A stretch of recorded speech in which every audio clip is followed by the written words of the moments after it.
იქნება შეხვედრები კონგრესშიც და აღმასრულებელი ხელისუფლების წარმომადგენლებთან. ქართული ოცნება მარიამ ლაშხის და ნიკა სამხარაძის იმედად დარჩა.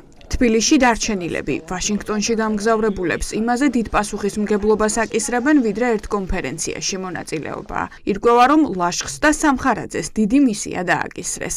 ტრამპის ადმინისტრაციას უნდა აუხსნან, რომ ურთიერთობების აღსადგენად უსასრულო მოლოდინისთვისაც მზად არიან, თუმცა აქაც თავისი პირობებით. ჩვენ ლოდინის დიდი უნარი გვაქვს, ერთი წელი იქნება, 2 წელი თუ რამდენი ხანს დაჭირდება ამ პროცესს. ჩვენ მზად ვართ, ჩვენ არ გვინდა ურთიერთობების აღდგენა ყველაფრის ფასად.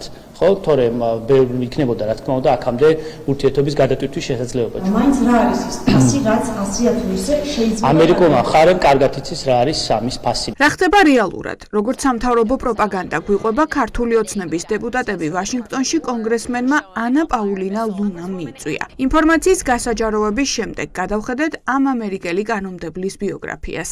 აღმოჩნდა, რომ პაულინა ლუნა ძირითადად კრემლის მეხոտბეებს წყალობს. პოზირებს პუტინის სპეციალურ წარმომადგენელთან და კონგრესში ეპატიჟება დუმის დეპუტატებს. ანა პაულინა ლუნა ცნობილი არის, საკმაოდ ოდიოზური ფიგურაა და ოდიოზური კონგრესმენია და გამომდინარე იქიდან რა წარმოადგენს, თავის დროზე კი იძახდა რომ ტრამპისტი და ასე შემდეგ ვარ, მაგრამ გარიყულია პრინციპში ნებისმიერ რაღაცა სერიოზული გადაწყვეტილების მიღების წრეებისაგან და რეალურად არც არ წარმოადგენს. ერთადერთი ადამიანი იყო, ვისთან შეხვედრაც მოახერხა დიმიტრიევმა, როცა იყო ვაშინგტონში ჩასული, იმიტომ დანარჩენმა ყველამ უარი თქვა, მაშინ მასთან შეხვედრას, მაშინ გაცილების პერიოდი იყო. პაულინა ლუნას ერთ-ერთი მთავარი ფუნქცია კონგრესში უკრაინის წინააღმდეგ მუშაობა. არის საკანონმდებლო ორგანოში ეგრეთ წოდებული უკრაინით დაღლილობის რეზოლუციის ერთ-ერთი ინიციატორი და მუდმივად ითხოვს ომში მყოფი ქვეყნისთვის ფინანსური დახმარების შეჩერებას.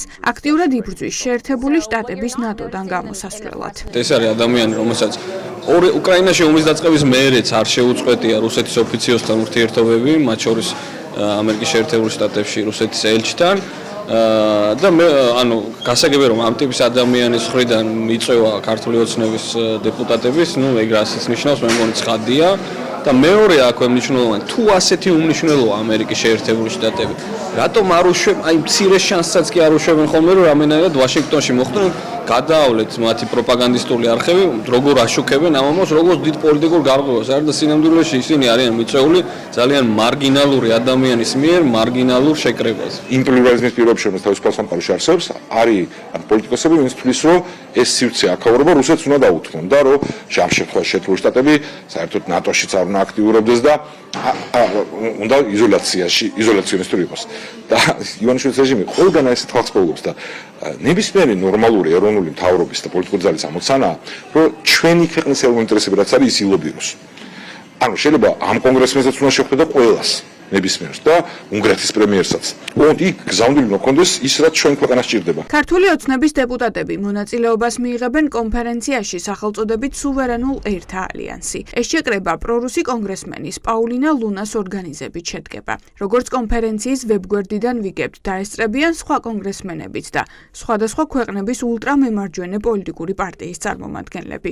მათ შორის პარტია ალტერნატივა გერმანიისთვის, რომელიც საქართველოს ევროინტეგრაციას ეწინააღმდეგება. სახელმწიფო მეტყველებს სუვერენული ერების დეფინიციით, ასე ყველა ერი სუვერენული, ანუ რა სუვერენული ერთობა, რა კიდე რა არის, მაკდონალდსის მოყვარულ ერთა გაერთიანება, რა შეგვიძლია ხაჭაპურისტების გაერთიანება, ეს ყველა სახელები ჭირდება მსგავს ტიპის რეჟიმებს და ხელისუფლებებს, როგორც ჩვენია სამწუხაროდ, ჭირდებათ იმისთვის, რაღაც დაფიქსდნენ, რომ ჩვენც აქ ვართ, მაგრამ რეალურად ეს არაფერს არ შეცვლის. ჩვენს მიერ გადახდილი გადასახადებით ქირაობენ ლობისტურ ჯგუფებს და მათი საშუალებით ცდილობენ როგორმე გაკვალონ გზა პრეზიდენტ ტრამპის ადმინისტრაციასთან. წინა შემთხვევაშიც ანალოგიურ რაღაცასთან ჰქონდა საქმე, როცა ლობისტურმა ჯგუფებმა უთხრეს ქართულ ოცნებას, რომ ვიცე-პრეზიდენტი იქნებოდა ოლიმპიადის გახსნაზე და ჩავიდნენ და ეს იყო ფოტო შესაძლებლობა და ფოტო გადაიღეს და